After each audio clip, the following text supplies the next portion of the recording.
Syllabus का जो अगला टॉपिक है वो है पार्श्वनाथ और महावीर के जीवन का परिचय और उनकी शिक्षाएं।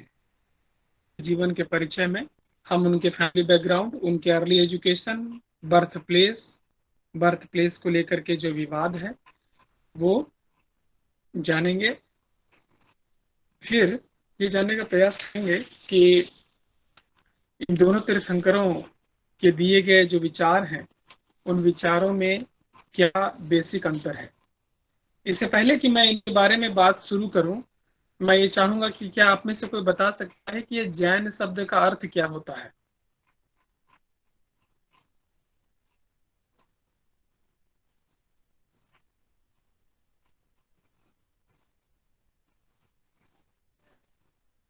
Sir intellectual. नहीं, इंटेलेक्चुअल तो नहीं होता है। और कोई प्रयास करिए। खैर, आपने बोला ये अच्छी बात है। और कोई प्रयास करेगा?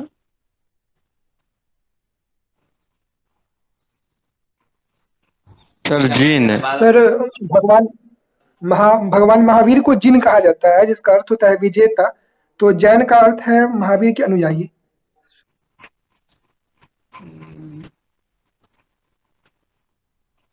जिन का अर्थ विजेता, ये तो आपने सही बोल दिया।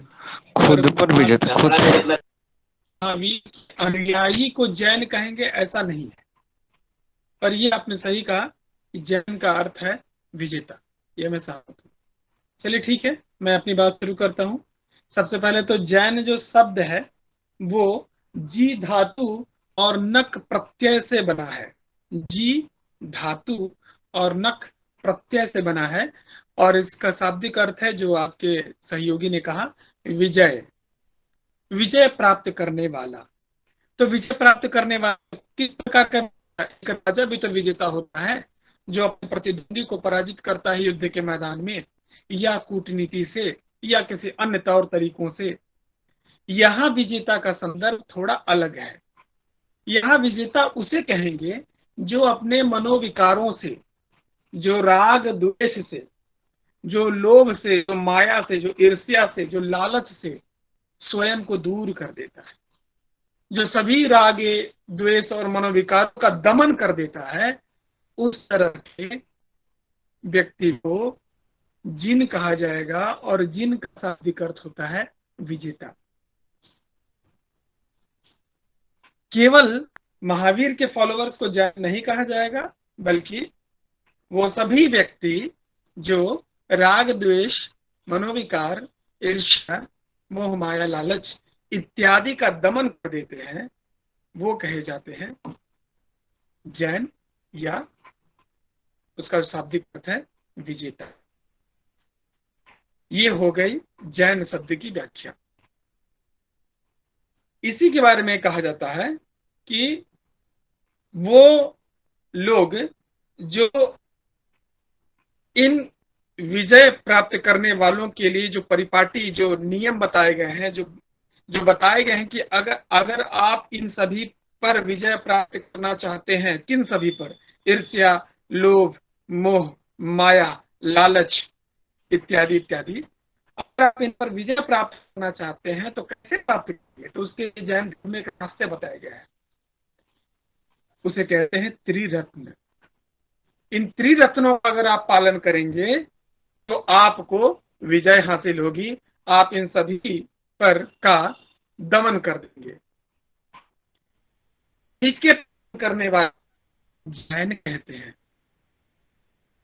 तो जिन हुआ विजेता, और वो जिन जो विजय हासिल किया है इन तीन नियमों का पालन करते हुए, जिसे त्रिरत्न कहते हैं, इस फॉलोवर को हम कहते हैं जैन या जैनी। ये भाई, यहां तक बात स्पष्ट हो गई?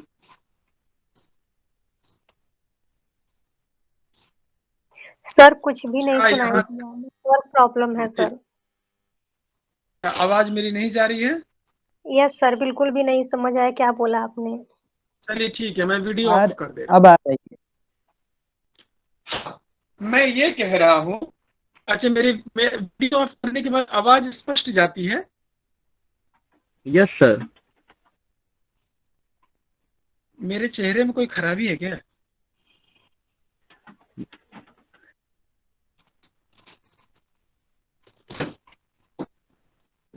No sir. निप्पू, जी सर, कोई खराबी? कोई प्रॉब्लम नहीं है सर। और नहीं शाहिद है, जी कोई आप प्रॉब्लम बताइए, नहीं है। खराबी है क्या? Yes sir. Yes sir. देखिए बोला, कोई तो बोला हाँ खराबी है। चलिए। नो सर, डीपी में सर और अच्छे लगते हैं। एक्चुअली सर ये वीडियो होने के बाद अगर प्रॉब्लम आने विद्यार्थी था, नेट। विद्यार्थी था तो ये है कि आज के सचिन की कल्पना ना करें। आज सचिन वैसा नहीं है जो किसी समय हुआ करता था। खैर, तो हम लोग जैन शब्द की बात कर रहे थे। मैं दोबारा उन शब्दों की चर्चा कर लेता हूं कि जो जैन शब्द है ये जी धातु और नक प्रत्यय से बना है, जिसका अर्थ होता है विजय प्राप्त करने वाला, विजेता। अब प्रश्न उठता है कि कौन सा विजेता? क्या एक राजा जो अपने प्रतिद्वंदी को पराजित करता है वो भी विजेता है? बिल्कुल विजेता है। पर यहां पर जैन के संदर्भ में विजेता उसे कहते हैं जो लोभ मोह माया, लालच, राग द्वेष, मनोविकार इत्यादि का दमन करके विजय प्राप्त करता है, उसे हम जिन कहते हैं। अब इन सभी राग द्वेष मनोविकारों का दमन करेगा तो करेगा कैसे कोई? तो उसके लिए बताया गया है, अगर आपको इन सभी का दमन करना है तो आपको 3 मार्गों का पालन करना पड़ेगा। अगर आपको अच्छा नंबर पाना है तो आपको अच्छा असाइनमेंट देना पड़ेगा, आपको एग्जाम में अच्छा लिखना पड़ेगा, तब आप अच्छा नंबर पाएंगे। अगर आपको विजेता बनना है और आप जैन धर्म के सच्चे अनुयायी हैं, आपके अंदर किसी प्रकार का लोभ मोह माया लालच ईर्ष्या नहीं है, उसके लिए आपको 3 मार्गों का पालन करना होगा। और इन 3 मार्गों के पालन करने वाले को ही जैन कहते हैं। इसीलिए कहा जाता है, ये आप किन चीजों का दमन कर रहे हैं? स्वयं के मोह, आपका तो मोह है, ये आपके अंदर है ना। ये जो लालच है, ये जो ईर्ष्या है, जो क्रोध है, जो माया है, ये तो सब आपके अंदर है। इसीलिए आपने तो स्वयं को जीत लिया। जब आपने इस पर दमन कर दिया, आप इन सब से विमुक्त हो गए, आप स्वयं पर जीत हासिल कर लिए। इसी कारण जैनियों को जितेंद्रिय भी कहा जाता है। पर इन सभी चीजों को पाने के लिए आपको विजेता बनने के लिए 3 मार्गों का पालन करना पड़ता है। उसे कहते हैं त्रिरत्न, जिसे रत्नात्रय भी कहते हैं। वो त्रिरत्न आपके सामने लिखे हुआ है, सम्यक दर्शन, सम्यक ज्ञान, सम्यक चरित्र। इसे ही अंग्रेजी में अन्य शब्दों में भी क्या कहा जाता है वो मैंने लिख के रखा है। इन सभी के पालन करने वाले को मोक्ष की प्राप्ति होती है। इन सभी के पालन करने वाले विजेता कहे जाते हैं। तो हर जैनी जो केवल जैन धर्म में विश्वास रखता है परंतु इन नियमों का पालन नहीं करता है, वो सच्चा जैनी नहीं है। एक सच्चा जैनी इन तीनों सोपानों का अनुसरण करेगा, उसका पालन करेगा। खैर, ये सब फिलोसफिकल चीजें हैं। हमारा मेन फोकस पार्श्वनाथ महावीर की जीवन चर्चा और फिर उनके ज्ञान पर जाएगा कि उन्होंने कौन सी शिक्षाएं दी, कौन से उनके दर्शन हैं। ये एक बेसिक परिचय केवल हमने आप लोगों के लिए दिया ताकि आप ये समझ सकें कि जैन शब्द का अर्थ क्या होता है।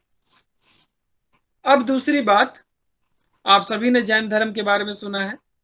तो कुल 24 तीर्थंकर अब तक माने जाते हैं। 24 तीर्थंकर। जब आप लोग इनकी मूर्तियों को देखेंगे तो फिर आपको भ्रम हो जाएगा कि इनमें नेमिनाथ कौन है, चंद्रप्रभ कौन है, संभवनाथ कौन है और धर्मनाथ कौन है। क्योंकि इन सभी की प्रतिमाएं जो पाषाण में निर्मित हैं और चित्रकारी में बनी हुई हैं, सभी का शारीरिक स्वरूप एक ही होता है। ऐसा नहीं है कि एक कोई इसमें तीर्थंकर बड़े लंबे चौड़े और तगड़े थे, एक तीर्थंकर की हाइट छोटी थी या मोटे थे, ऐसा कुछ नहीं है। चूंकि आप लोगों को केवल फिलॉसफी समझना है, पर फिर भी मैं इन बातों की चर्चा इसलिए कर रहा हूं क्योंकि फाइनली कभी आपके सामने अगर कोई जैन तीर्थंकर की प्रतिमा आ जाती है और वो किसी चित्रकारी में बनी हो या पाषाण निर्मित हो या धातु निर्मित हो, आप उनको कैसे पहचानेंगे कि आपके सामने जो जैन तीर्थंकर की प्रतिमा है वो किन की है? तो कुछ जैन तीर्थंकर इन 24 में बड़े ही सरलता से पहचाने जा सकते हैं, जिनमें सबसे पहला नाम है ऋषभदेव, या जिसे हम आदिनाथ, ऋषभनाथ के नाम से भी जानते हैं। और ये जैन तीर्थंकरों की सूची में सबसे पहले तीर्थंकर हैं और इन्हें इनके शारीरिक स्वरूप को देख करके पहचानने का एकमात्र आधार है केवल इनके शारीरिक स्वरूप को देख करके कि इनके सर का बाल इनके कंधे तक आता है। इनका बाल इनके कंधे तक आता है। इसके अलावा जितने भी तीर्थंकर हैं, किसी के भी सर पर बाल आपको नहीं दिखेगा। पर उसके बावजूद हम सभी तीर्थंकरों के मध्य अंतर स्पष्ट कर सकते हैं। उसका आधार है उनके ये प्रतीक चिन्ह, जिनके साथ हाथी है, मतलब एक ऐसी प्रतिमा जिनके नीचे एक हाथी की आकृति होगी, वो अजितनाथ हैं। अगर हिरण की आकृति है तो वो शांतिनाथ है। अगर कलश की आकृति है तो मल्लीनाथ है। तो इसी प्रकार से अलग अलग आकृतियां हैं जिसमें जीव, जंतु, वस्तु और ग्रहों तक का दृश्य बना होता है। चंद्रमा है तो चंद्रप्रभ है, शंख है तो नेमिनाथ है। पर इन सभी में हम लोग को पढ़ना है पार्श्वनाथ और महावीर, जिन्हें हम वर्धमान महावीर के नाम से जानते हैं। पार्श्वनाथ जहां भी होंगे उनके सर के ऊपर छत्र के रूप में, छत्र जैसा दिखने वाला सर्प का फण होगा। सांप का फण उनके सर के ऊपर ठीक वैसे ही जैसे कि शेषशायी विष्णु के सर के ऊपर शेषनाग होता है। और महावीर की पहचान है, उनकी जहां भी प्रतिमा होगी उनके पैर के नीचे कहीं छोटी कहीं बड़ी सिंह की आकृति बनी होगी। और इन्हीं दो तीर्थंकरों के संदर्भ में आपका ये सिलेबस, ये टॉपिक पढ़ना है। हम लोग पार्श्वनाथ के बारे में किन बातों का अध्ययन अभी करेंगे? उनका जन्म कहाँ हुआ, कब हुआ, माता, पिता, पत्नी, वो तीर्थंकर अब तक के कुल कितने तीर्थंकरों के किस श्रेणी में आते हैं, मतलब कि उनका स्थान 23वां है। इन्होंने जब कैवल्य ध्यान रखिएगा, ज्ञान की अवस्था को कैवल्य कहते हैं, ज्ञान प्राप्ति को कैवल्य कहते हैं। और ये लोग कैवल्य मतलब जीवित अवस्था में प्राप्त किए हैं। एक बहुत बड़ा अंतर है हिंदू धर्म, जैन धर्म और बौद्ध धर्म के दर्शन में। जैन धर्म और बौद्ध धर्म मानता है कि आप जीवित अवस्था में ही मोक्ष प्राप्त कर सकते हैं। इसी मोक्ष को जैन धर्म में कैवल्य कहा गया और बौद्ध धर्म में निर्वाण कहा गया। बस हिंदुइज्म में यह है कि मृत्यु के उपरांत, मृत्यु के साथ आपको मोक्ष की प्राप्ति होगी। शरीर जब आपका जाता है तब आपको मोक्ष की प्राप्ति होती है। जबकि ये लोग ऐसा सोचते हैं कि आप अपने कर्मों से इन त्रिरत्नों के अनुपालन को करने के साथ जीवित अवस्था में ही मोक्ष को प्राप्त कर सकते हैं। और इसके बाद ये जो बचा हुआ शरीर है, ये बचा हुआ शरीर जो है, ये पूर्व जन्म के उन कर्मों के निवारण के लिए तब तक रहेगा जब तक इस शरीर का नाश नहीं होता है, जब तक इस शरीर की मृत्यु नहीं होती है। तो मोक्ष, उस आत्मा को मोक्ष मिल जाता है जो इस शरीर में है, क्योंकि उस आत्मा ने पूरे मन से, पूरी श्रद्धा से उस त्रिरत्न का पालन किया, रत्नात्रय का पालन किया मोक्ष की प्राप्ति के लिए, जिसको जैन धर्म में कैवल्य कहते हैं। तो इन्होंने कैवल्य की प्राप्ति के लिए किस प्रकार की यात्राएं की, कहां कहां इन्होंने भ्रमण किया, इनके जीवन के महत्वपूर्ण जो शिक्षाएं हैं वो कौन सी हैं, इनकी मृत्यु कब और कहाँ हुई, कुल इन संदर्भों को हम समझने का प्रयास करेंगे। इसमें जो आप प्रतिमा देख रहे हैं, ये प्रतिमा दक्षिण भारत से है, और इस प्रतिमा में आप देख सकते हैं कि एक नग्न आकृति, जिसके पीछे एक सर्प जो 7 मुख वाला है, वो उनके सर के ऊपर है। ये है पार्श्वनाथ। तो पार्श्वनाथ की आकृति जहां भी होगी, उनके सर के ऊपर एक सर्प होगा। ये नग्न है, अर्थात ये जैन धर्म की 2 शाखा, दिगंबर और श्वेतांबर की शाखा में दिगंबर है। दिगंबर लोग नग्न होते हैं। उनके अनुसार ये जो आकाश है, ये जो प्रकृति है, यही हमारा वस्त्र है, यही हमारे तन को ढका है। हमें किसी अन्य वस्तु की, जो भौतिक वस्तु है जिसे हम कपड़ा बोलते हैं, उसकी आवश्यकता नहीं है। उसके संदर्भ में हम लोग चर्चा बाद में करेंगे कि ऐसा क्यों करते हैं लोग। अभी हम लोग बेसिक चर्चा पार्श्वनाथ के उन संदर्भों की कर ले जिसकी हमने यहाँ पर चर्चा करने के लिए पॉइंट्स हाईलाइट किए हैं। इससे पहले कि मैं इनके बारे में बात शुरू करूं, आपके मन में प्रश्न आना चाहिए कि आपके पास ये सूचना कहाँ से आती है कि इनका जन्म यहाँ हुआ, इनके माता का नाम यह था, पिता का नाम था। आखिर प्रारंभिक वो स्रोत क्या है? उस समय की कोई रिकॉर्डिंग तो थी नहीं, उस समय की कोई बायोग्राफी तो बनी नहीं। उस समय के प्राचीन ग्रंथ, जो जैन ग्रंथ हैं, वो बड़े महत्वपूर्ण है। भद्रबाहु की एक रचना है। भद्रबाहु नाम के एक व्यक्ति हैं, एक विद्वान है जैन धर्म के। उनकी एक रचना है, उसका नाम है कल्प सूत्र। कल्प सूत्र नामक ग्रंथ में इन 24 तीर्थंकर के जीवन की चर्चा है। एक और सूत्र है, ये पुस्तक है आचरांग सूत्र। आचरांग सूत्र में भी तीर्थंकरों की चर्चा है, पर मुख्यतः जिनकी चर्चा हम लोग आगे करेंगे, महावीर, इनके बारे में विशद चर्चा है।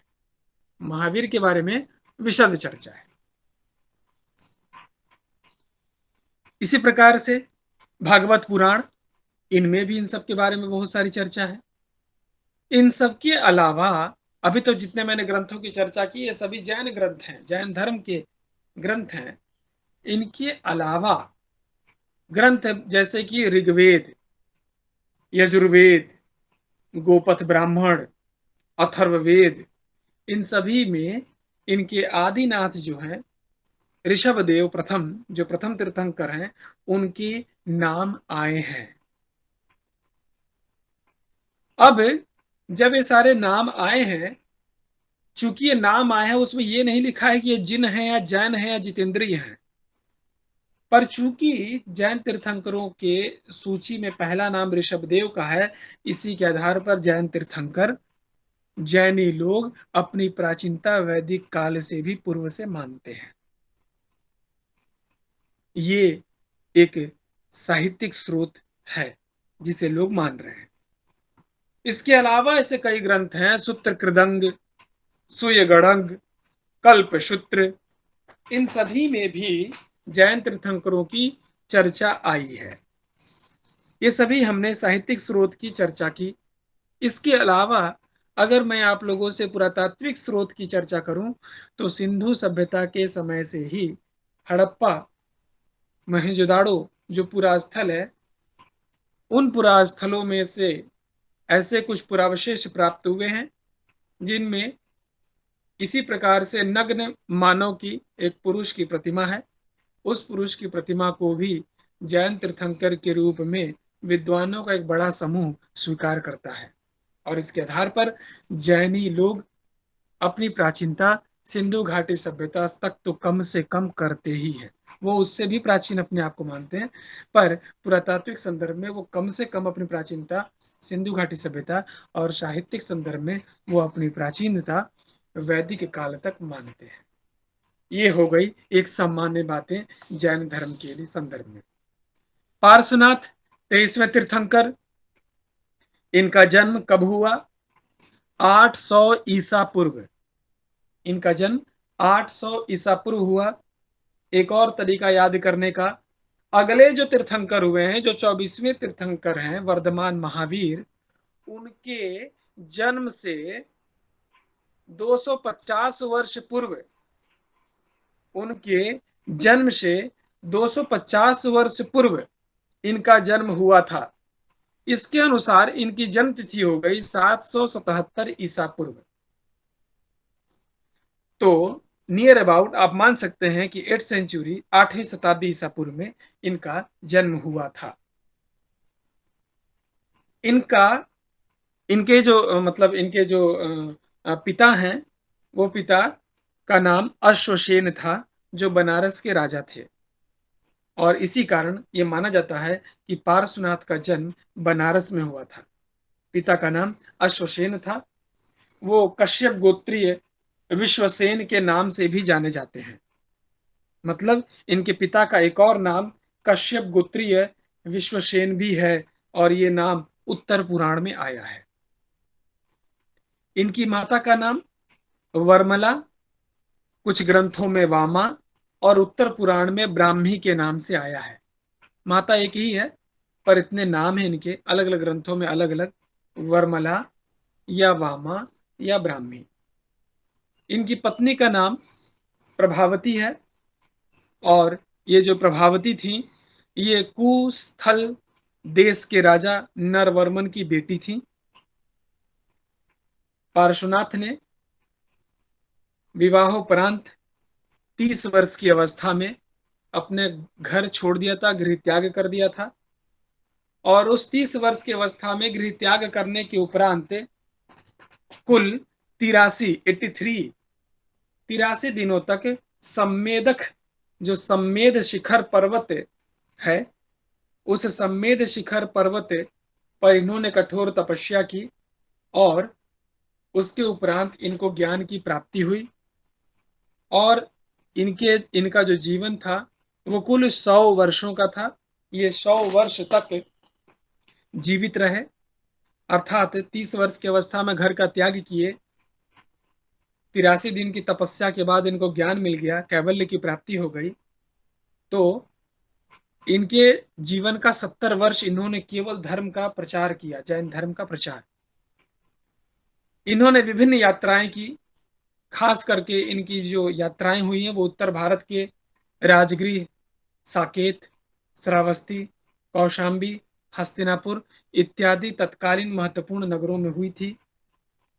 इनके जो अनुयायियों की जो चर्चा है, इनके अनुयायियों को निर्ग्रंथ कहा जाता है। ध्यान रहे, अनुयायी कौन होते हैं? जिन्हें हम निर्ग्रंथ कहते हैं वही अनुयायी होते हैं। इनकी जब मृत्यु हुई तो मृत्यु वाली स्थान को बोला जाता है कि वो गिरिडीह जो जिला है झारखंड का, वहां एक पहाड़ है, इन्हीं के नाम पर वो पहाड़ है, पार्श्वनाथ पहाड़। उस पार्श्वनाथ पहाड़ पर इनका देहांत हुआ था, इनकी मृत्यु हुई थी। इनके जीवन का अंतिम समय वहां उन्होंने गुजारा था। और इनके अनुयायियों को निर्ग्रंथ कहते हैं। निर्ग्रंथ शब्द का अर्थ क्या है? जो ग्रंथियों से मुक्त हो। तो आपके मन में प्रश्न आ सकता है, ग्रंथ क्या होता है, ग्रंथियां क्या होती हैं? तो ग्रंथियां होती हैं सांसारिक बंधन। ये जो सांसारिक बंधन है, उनसे जो मुक्त है उसे ही निर्ग्रंथ कहेंगे। तो पार्श्वनाथ के अनुयायियों को निर्ग्रंथ कहा गया, और तब से लेकर के बाद में जितने भी तीर्थंकरों के जो फॉलोवर्स हुए, जो अनुयायी हुए, उन सभी को हम निर्ग्रंथ के नाम से जानते हैं। इनके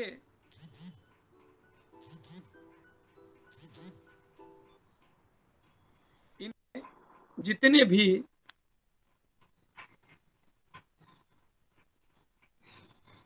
मेरी आवाज जा रही है आप लोगों तक? Yes sir. जी। इनके यस सर। जितने भी अनुयायी थे, उन अनुयायियों में इनकी माँ वामा और पत्नी प्रभावती का पहला नाम आता है। इनके ज्ञान को स्वीकार करने वाली पहले इनके माता और इनकी पत्नी भी रहे हैं। और इनके समय एक और बड़ी रोचक स्थिति आई, जो इनके पूर्व के तीर्थंकरों में दिखी नहीं थी। इनके समय स्त्री भिक्षुणी संघ भी बन गया। मतलब स्त्रियां भी जैन धर्म के नियमों के पालन के लिए सभी सांसारिक बंधनों से मुक्त होकर के संघ में प्रवेश करने लगी, जो हमें बौद्ध धर्म में भी देखने को मिलता है, तो जैन धर्म में भी हमें देखने को मिलता है। स्त्री भिक्षुणी संघ बना और इस स्त्री भिक्षुणी संघ के की प्रथम अध्यक्षा पुष्पचूला नाम की एक स्त्री थी। पुष्पचूला नाम की एक स्त्री थी। तो जो मैंने अभी जितनी बातें कही, ये इनके जीवन की प्रमुख बातें हैं जो इनके जीवन से संबंधित हैं। अब जैसा कि आपके स्लाइड में लिखा है इंपॉर्टेंट एस्पेक्ट्स, इनके जीवन के जो प्रमुख एस्पेक्ट्स, मैं इनके ज्ञान की बात करना चाहूंगा, इनके शिक्षा की बात करना चाहूंगा। तो इस संदर्भ में आपने जरूर सुना होगा कई बार अहिंसा, सत्य, अस्तेय और अपरिग्रह। इन्होंने चातुरायाम का सिद्धांत दिया था, का ज्ञान दिया था, और चातुरायाम को 4 प्रतिज्ञाएं भी कहा जाता है। और इन 4 प्रतिज्ञाओं में जो हमने बोला अहिंसा, सत्य, अस्तेय और अपरिग्रह, ये स्वयं इनके द्वारा सृजित नहीं है, बल्कि पूर्व के तीर्थंकरों ने जो शिक्षाएं दी अलग अलग रूप में, उन सभी को इन्होंने एक जगह संग्रहित किया और एक नवीन सोच के साथ जीवन से कैवल्य की प्राप्ति के लिए, ज्ञान की प्राप्ति के लिए, मोक्ष की प्राप्ति के लिए जो प्रयास किया जा सकता है, उन तथ्यों को सामने रखा।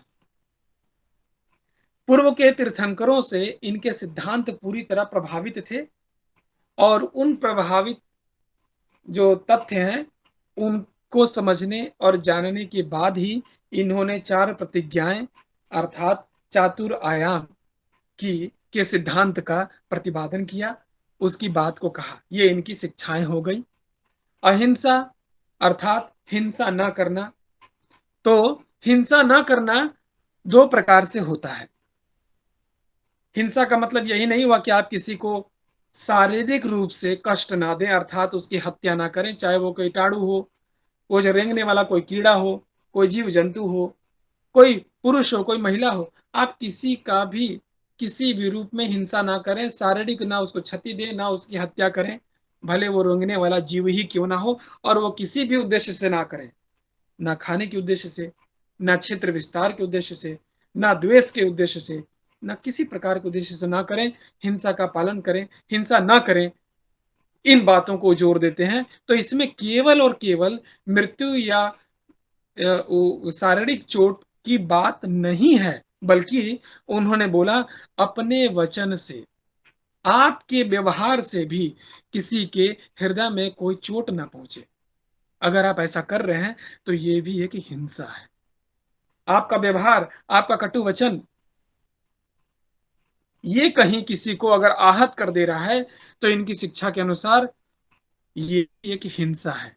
तो ध्यान रखिएगा, हिंसा को जब भी समझने का प्रयास करिएगा इन दोनों रूपों में समझिएगा। सत्य, हमेशा सत्य बोले, भले वो सत्य कटु क्यों ना हो, क्योंकि वो सत्य किसी की वास्तविकता को सामने ला सकता है, इसलिए सत्य बोलना बहुत आवश्यक है। अस्तेय, चोरी ना करें। आप ही सोचिए, उस समय ये बात तब से होती थी, आज कोई नई बात नहीं है। चोरी चकार से होता था, इन चीजों से आप दूर रहें। और संपत्ति ग्रहण या आपको जितने ज्यादा आप ग्रहण ना करें, तो आपको जितनी आवश्यकता तो आपको स्वयं करना होगा।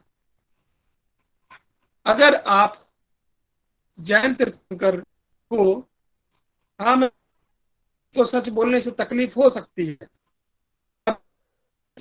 उसको उसकी चित कराता है, ये भी आवश्यक है। के संदर्भ में बात यह है कि आप किसी जगह भिक्षाटन के लिए गए, आपको आपके पात्र में खाने के लिए कुछ दे दिया गया और साथ में एक झोला आपको सामग्री दे दी गई भिक्षा के रूप में, आप उसे नहीं ले सकते हैं। जो आपके पात्र में रखा गया वो केवल आपके उसी पहर के भोजन के लिए दिया गया है। अतिरिक्त आप कुछ रखने की सोच रखते हैं जो जैन ये आपको बताता है कि क्योंकि आपके अंदर ये क्या खाना क्यों, ताकि खाना ना पड़े, ये सोच आपको माया के रूप में प्रदर्शित करता है। आप स्वयं तो अपरिग्रह संपत्ति ग्रहण, आप कहीं गए भिक्षाटन के लिए और आपको खाद्य सामग्री कोई पैसे बोले ठंड लो, किसी ने बड़ा सर आपकी आवाज सही से नहीं आ रही। क्या मेरी आवाज सभी को नहीं आ रही है? यस सर, आवाज यस सर, नेटवर्क इशू है। लास्ट में कहाँ तक नहीं सुन पाए हैं आप लोग? सर अगर भिक्षा लेने जाते हैं तो फिर वहां हाँ, जाते हैं और पता चला भिक्षा देने वाला आप पर दया करके आपको कपड़ा समय है और तुम लोग घूम रहे, लो भैया कपड़ा शरीर लपेट लो, इसको ढांक लो, या वो कहता है कि लो थोड़े पैसे ले, पता चले कल को मैं यहाँ ना रहूं और तुम आओ ना मिले तो कहीं और से खरीद के खा लेना। ये सभी सोच गलत है। ये संपत्ति को ग्रहण करने का जो सोच है ये गलत है। और अपरिग्रह का अर्थ यह भी होता है आवश्यकता से अधिक कुछ भी ना रखना। जितनी आवश्यकता है केवल उतने ही वस्तुओं को आप ग्रहण करें। उस समय उस पहर तक आपको जितने भोजन की आवश्यकता है उतने करें, इतना नहीं कितना चाप ले एक ही बार में कि चलो शाम तक का काम चल जाए, ऐसा भी नहीं है। आपको अल्प भोजन करना है, इतना भोजन कि बस आपको वो जीवित रखे। क्योंकि अगर उसके प्रति भी आप आपके खाने या किसी विशेष वस्तु खाद्य सामग्री के प्रति अगर आप रुचि बन गई है, अशक्त हो गए, आप में लोभ मोह माया, इसलिए धर्म की चौथी सर वॉइस प्रॉब्लम हो रही। दोबारा आवाज। सर रीज्वाइन हो जाइए, शायद आवाज क्लियर आए तब।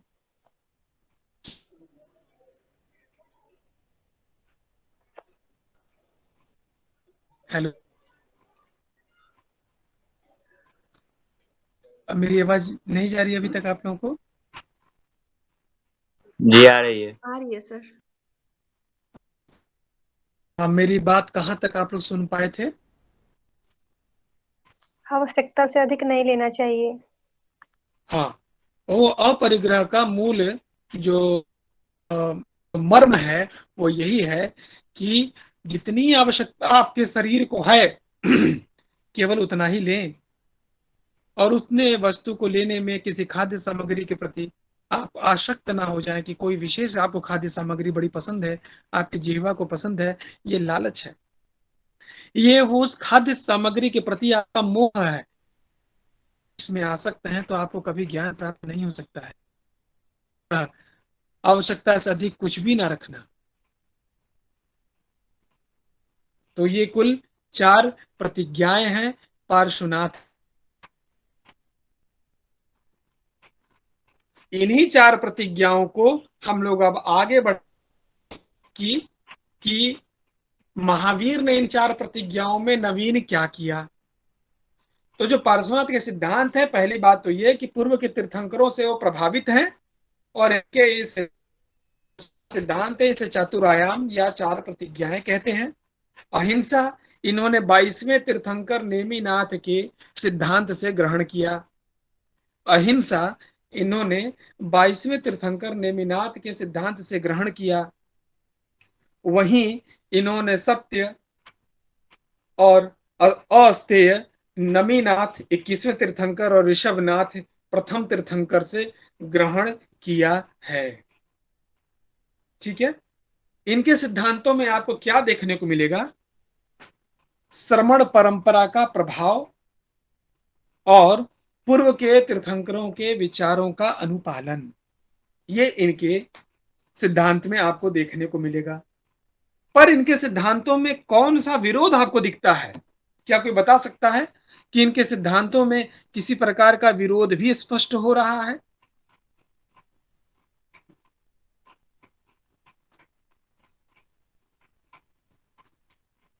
चलिए ठीक है। मूर्ति अहिंसा अर्थात जो बलि आप लोग सुन रहे थे, जो कल वाली क्लास में हम लोग किए थे, बलि, किसी पूजा पाठ में बलि हो गई, किसी उपलक्ष्य में कोई बलि हो गई, ये उस पर एक बहुत बड़ा कुठाराघात था, समझ लीजिए। अहिंसा का दिया जाने वाला सिद्धांत ये एक ऐसा सिद्धांत था जो इस प्रकार की व्यवस्था का विरोध करता है। दूसरा, जो अपरिग्रह है, उसमें आप देख लीजिए, आय से अधिक, आवश्यकता से अधिक वस्तु को दान के रूप में स्वीकार करना, दान के रूप में देना, ये परिपाटी चली आ रही थी। ये इनका जो मत है चातुरायाम का, ये इस बात का भी विरोध करता है। तो कम से कम उस समय तक जो वैदिक परंपरा चली आ रही है, उसमें अहिंसा और अपरिग्रह एक बहुत बड़ा एक उनका मत है, जो उनके खिलाफ है, उनके विरोध में है। पार्श्वनाथ स्वयं ब्राह्मणों के वेदवाद, देववाद, यज्ञवाद और जाति व्यवस्था के विरोधी थे, और उनका यह मानना था कि अगर आपको मोक्ष प्राप्त करना है तो इसका एकमात्र साधन है, एकमात्र साधन है, और वो साधन है तपश्चर्या। तपश्चर्या। अब ये देख लीजिए, आपकी 5 इंद्रियां होती हैं, कर्ण, घ्राण, सूंघना, स्पर्श, टच, रसना मतलब कि स्वाद, चक्षु मतलब कि देखना। ये 5 इंद्रियां अगर आपके अधिकार क्षेत्र से बाहर हो गई, कहने का मतलब अगर आप इन चीजों पर कंट्रोल नहीं कर पाए, इन चीजों पर आप इन चीजों से से उठने वाले जो मनोविकार हैं, जो लोभ है, जो माया है, जो लालच है, अगर आप इस पर कंट्रोल नहीं कर पाए तो आपको कभी भी मोक्ष की प्राप्ति नहीं होगी। सुंदर गीत को सुनने की इच्छा ये इन कानों को ही होती है। आपकी कोई भूरी भूरी प्रशंसा करते रहे, अतिशयोक्तिपूर्ण वर्णन होता रहे, ये इन कानों को ही सुनने की इच्छा होती है। नाक सुगंधित वस्तुओं को, सुगंधित खाद्य सामग्रियों को जो सूंघता है, ये नाक ही है जो किसी वस्तु विशेष के प्रति गंध मात्र से आपको आकृष्ट कर देता है, कोई परफ्यूम, कोई डियो। स्पर्श, किसी का स्पर्श किसी वस्तु विशेष की कोमलता या उसके चिकनेपन, इस प्रकार की कई चीजों को जो महसूस कराता है वो हमारा हाथ है। अगर इस प्रकार के वस्तुओं के प्रति आप आकृष्ट हो रहे हैं तो वो इसी इंद्रिय के कारण हो रहा है, आपको इस पर भी कंट्रोल करना है। स्वाद, आपकी जो जीवा है वो हमेशा अच्छी चीज खाने की ही सोच रखेगी। अगर आपने इस पर अंकुश ना लगाया, और वो भी तब जब आप मोक्ष के मार्ग पर चलना चाहते हैं, तो आप अपने मार्ग पर सफल नहीं हो पाएंगे। उसी प्रकार से चक्षु, अच्छी चीजें देखना, अच्छी चीजें पहनना, आपको मन करेगा अच्छे कपड़े पहने, अच्छे जगह का दर्शन करें। इन सभी जो 5 इंद्रियों की चर्चा है, इन जैन धर्म में बड़ी प्रधान चर्चा के रूप में आती है कि इन सभी पर कंट्रोल करें। और जैन धर्म बोलते हैं अहिंसा ना करना, तो अहिंसा किसका किसका ना करना आप देख सकते हैं यहाँ पर। चाहे वो वृक्ष हो, चाहे वो शंख हो, चाहे वो चींटी हो, कोई और कीड़ा हो, छोटे मोटे कीड़े हों या बड़े जीव हों, इनमें से किसी की भी आप हत्या नहीं कर सकते हैं, हिंसा आपको नहीं करनी है।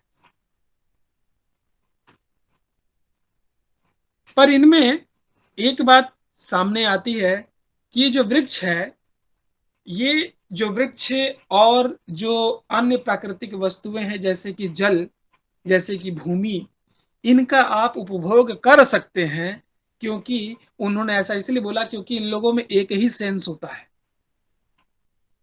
वृक्ष सुन नहीं सकता, वृक्ष सूंघ नहीं सकता, वृक्ष का कोई स्वादहीन होता है, मतलब वो स्वाद नहीं ले सकता। और वृक्ष की आंखें नहीं होती, इसी प्रकार से ये सभी चीजें जल में भी नहीं होती और भूमि में भी नहीं होती, पर स्पर्श ये होता है। तो जिसमें स्पर्श है, ये जो जल, जो वृक्ष है, जो जल है, जो भूमि है, इसका उपभोग आप एक सीमित रूप में कर सकते हैं और इसे करने से ये हिंसा में नहीं आता है। पर इसके अलावा अन्य जो हैं, जो दो सेंस वाले हैं, दो इंद्रियों वाले, तीन इंद्रियों वाले, जैसे कि चींटी, स्वाद भी है, स्पर्श भी है और घ्राण भी है। चींटी को आंख नहीं होते, पर वो तीन इंद्रियां उसमें सक्रिय हैं। पांच इंद्रियों वाली देख लीजिए, मछली, कुत्ता, मुर्गा, चार पैर से चलने वाले जीव जंतु, और हम इंसान, पक्षी, ये सभी में पांच इंद्रियां हैं, क्योंकि ये सुन भी सकते हैं, सूंघ भी सकते हैं, स्पर्श भी कर सकते हैं, इनमें स्वाद की क्षमता है और ये देख भी सकते हैं। तो इस एक सेंस को छोड़ करके बाकी किसी भी अन्य, जिनमें दो, तीन या चार और पांच सेंस हो, इनको मारना हिंसा के अंतर्गत